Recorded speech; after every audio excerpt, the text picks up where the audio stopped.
یہ ہے کہ مستقبل میں دوبارہ جنگ یا جارحیت شروع نہ ہونے کی واضح اور قابل عمل جو ہے بین الاقوامی ضمانت دی جائے۔ دوسری شرط جو ہے امریکی فوجی اڈوں کا خاتمہ، مشرق وسطیٰ میں موجود امریکی فوجی اڈوں کو مکمل طور پر ختم اور بند کیا جائے۔ نقصانات کا ہرجانہ اور پسپائی جارح قوتیں جنہوں نے حملہ کیا تھا امریکہ اور اسرائیل اپنی پوزیشنوں سے پیچھے ہٹیں۔ جنگ کے دوران ایران کو ہونے والے مالی اور جانی نقصان کا پورا ہرجانہ ادا کریں۔ اس کے بعد ہے علاقائی محاذوں پر جنگ کا خاتمہ، جس کے اندر صرف ایران ہی نہیں بلکہ تمام علاقائی محاذوں جیسے لبنان، یمن اور دیگر مقامات پر جاری جنگ اور معاندانہ جو سرگرمیوں کا مکمل خاتمہ کیا جائے۔ اسی طرح آبنائے ہرمز کے ذریعے جہاز رانی اور سیکیورٹی کے لیے ایک نیا بین الاقوامی قانونی نظام نافذ کیا جائے جو ایران کے مفادات کے تحفظ کو یقینی بنائے۔ اور ایک اور بھی شرط رکھی گئی ہے کہ ایران کے خلاف جو پراپوگنڈا کرنے والی میڈیا سرگرمیوں کو روکا جائے، ان کے خلاف قانونی کارروائی کی جائے اور ملوث عناصر کو متعلقہ ممالک سے ملک بدر کیا جائے۔ ڈاکٹر صاحب، اس کے جواب میں جو امریکی شکایت میڈیا رپورٹ کر رہا ہے وہ شرائط یہ ہیں،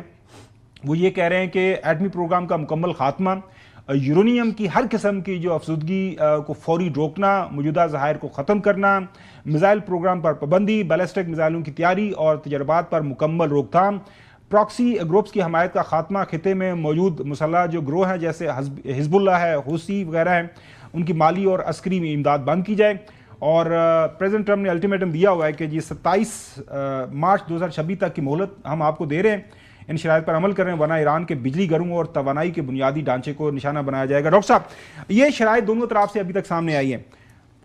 گزشتہ جو 24 گھنٹے کی جو ڈیولپمنٹس ہوئی ہیں ان کو سامنے رکھیں اور یہ جو معاملات آگے بڑھ رہے ہیں، یور ٹیک۔ وہ جمیل صاحب میرا بھی سلمان کا جواب لے لیں ان سے۔ جی وہ لے لیتے ہیں۔ جی، مدعو کرنے پر آپ کا مشکور۔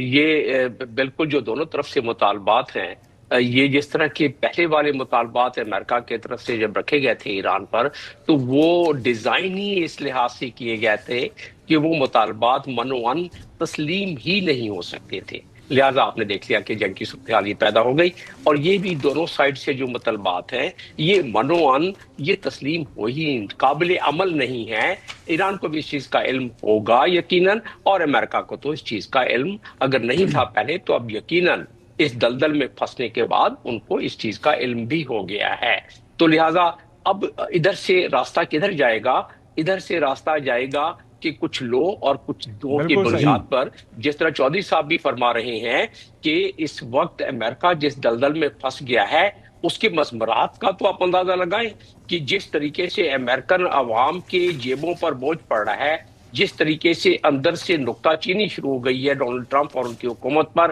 جس طریقے سے مڈ ٹرم الیکشن جو آ رہے ہیں، ان مڈ ٹرم الیکشن میں جو سابقہ سروے بتاتے ہیں کہ جب بھی جو رولنگ پارٹی امریکہ میں رہی ہے $110 سے اوپر گیا ہے تو وہ 20 سے 24 سیٹیں ہار جاتے ہیں۔